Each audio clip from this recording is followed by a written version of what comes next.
Rich Dad, Poor Dad, lesson number 1 is the rich don't work for money because money's fake. In there, my rich dad always said, never say, I can't afford it.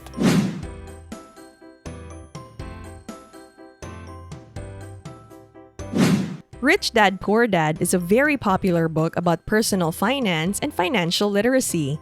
If you have already read the book, you'll know that it discusses assets and liabilities, the spending patterns of the rich versus the poor, and how the wealthy employ businesses to avoid paying taxes like regular workers. However, there are a few things that Kiyosaki slipped into this book that you may have missed but are crucial to know in the world of finance. In this video, we'll go over 7 hidden meanings in Rich Dad Poor Dad that you might have missed. So stay tuned and make sure to watch this video to the end. This is Financial Intellect, where we promote that to be finance savvy, we are your buddy. Now let's get right into the video. 1. Your emotions impact your money. How many of your financial decisions were products of emotions? How many were well considered and well executed? As much as we would like to believe that we make every decision logically, many financial decisions are products of our emotions that we try to justify logically. Many people get into debt just to impress others, and they justify their actions by weighing all of the advantages while dismissing many of the disadvantages. If they buy a great car, they justify it by claiming that it is safer or that it is more fuel efficient. But the truth is, they've wanted to buy the car even before they came up with those reasons. Fear and greed are 2 main emotions that dominate most people's financial lives. Fear of not having enough money causes us to panic and pushes us to desperately seek money, which we usually do through work. But before we even get the paycheck, we already started thinking about the things we can buy. As a result, greed sets in, and your paycheck is gone as soon as it arrives. This emotional spending reintroduces us to the fear of running out of money. As a result, the anxiety and stress of not having enough money returns, and the cycle begins once more. We are afraid. We seek money, we get paid, we become greedy, we begin to spend, we lose our money, and we are back to square one. The rat race is how Kiyosaki describes it. These 2 emotions keep many people stuck in their financial lives for years without changing. As a result, becoming aware of and controlling these 2 emotions in your own life, as well as taking the time to prepare your finances ahead of time, might save you a lot of stress, money, and help you build a stronger financial future. 2. Do not just work, work to learn. The majority of individuals take whatever employment is offered, especially if the money is scarce. However, few people discuss how they may use their work to master a skill rather than merely make a living. When you think of a job, you probably picture yourself going to work and being paid. However, Kiyosaki adds in passing in his book that using your job as a chance to learn and practice new skills is more beneficial than the money you gain from working. If you develop highly valuable and monetizable skills at work, they may prove to be extremely rewarding in the future. Additionally, you will be paid while learning and honing your abilities. So the next time you're looking for a career, think about which ones will be able to teach you significant and valuable skills. 3. Rich people do not work for money. This is where the concept of assets originated. Most successful business owners work very hard, sometimes without salary for a period of time, to establish systems that will function around the clock so that they will someday not have to. Rich and successful people work to establish systems that can generate money for them, while most people work to get paid once. Whether they're starting a brick-and-mortar business and need to hire staff to operate it, or just starting an internet firm and using automation technologies. They concentrate on creating a system that can function without them, even if it means working for free.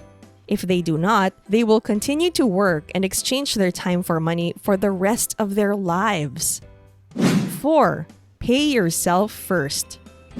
The money you've worked so hard for isn't actually yours. As soon as you get a paycheck, you have to pay the rent, bills, living expenses, car, insurance, and taxes. If there's anything left, that's the only amount you can save. If the money we earn isn't in our hands, it isn't truly ours. It is up to us to decide whether or not we should pay ourselves first.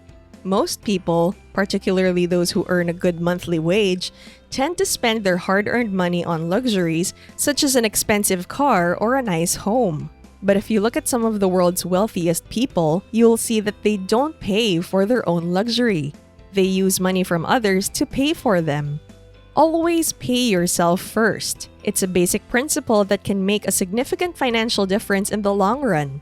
And this is something that many of the world's most successful people discuss. Grant Cardone said he spent money like he was broke even when he was a millionaire, and Gary Vaynerchuk saved all of his money working at his father's liquor store before investing in firms like Facebook and Twitter.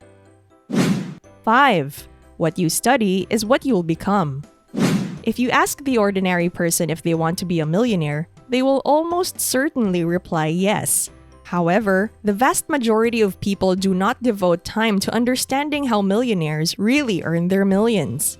What we study and spend our time on shapes who we are. If we spend all of our time watching ordinary television and engaging with ordinary people, we will unlikely become millionaires. Time and perseverance are required for any skill. As a result, if we want to be financially successful, we must learn from and study those who are already rich and successful. 6. Aim to be wealthy, not rich. Most people go to work or start a business in order to earn money. But many people who earn hundreds of thousands of dollars or even millions of dollars are still not wealthy. This is because there is a difference between being rich and being wealthy. It all boils down to how they spend their money. Consider the case of a Hollywood actor making movies that bring in millions of dollars each year. He spends his money on big mansions and expensive cars. The actor here is merely rich, not wealthy. Since his income is based on his labor, he wastes his hard-earned money on luxuries that make him appear wealthy but actually only make him poor. Those who are not just rich but wealthy, on the other hand, do not spend their hard-earned money on luxuries. Rather than purchasing a multi-million-dollar home or an expensive car, they invest in assets that will not only increase in value, but also provide enough cash flow that would pay for their luxuries. For instance, you want to buy your dream car, but it's too expensive. So to own this car, you'll have to pay $1,400 every month. So this means you have two choices. Either use the money you earn from your job or business to buy this luxury, or use this money to invest in a cash flow generating asset like real estate, which will generate an extra $1,400 or more per month in cash flow while also appreciating in value. The second method will not only provide you with enough cash flow to purchase your dream car, but it will also allow your net worth to rise at the same time as your original investment grows in value each year. And once your dream car is paid off, not by you, but by your tenants, you'll keep getting that monthly passive cash flow. 7. Be financially educated. If you read between the lines, you'll see that the significance of becoming financially literate is a recurring theme throughout the book. This entails grasping the fundamentals of how money circulates throughout the world. So if you don't comprehend assets and liabilities, income and expenses, ROI, gross or net revenue, and overhead costs, it might be difficult to control your financial life. Analyzing your income and expenses every month is a smart habit to get into. This way, you'll know exactly where your money comes from and how much is leaving your pockets. As you gain control over your finances, you can progress to the other principles as needed.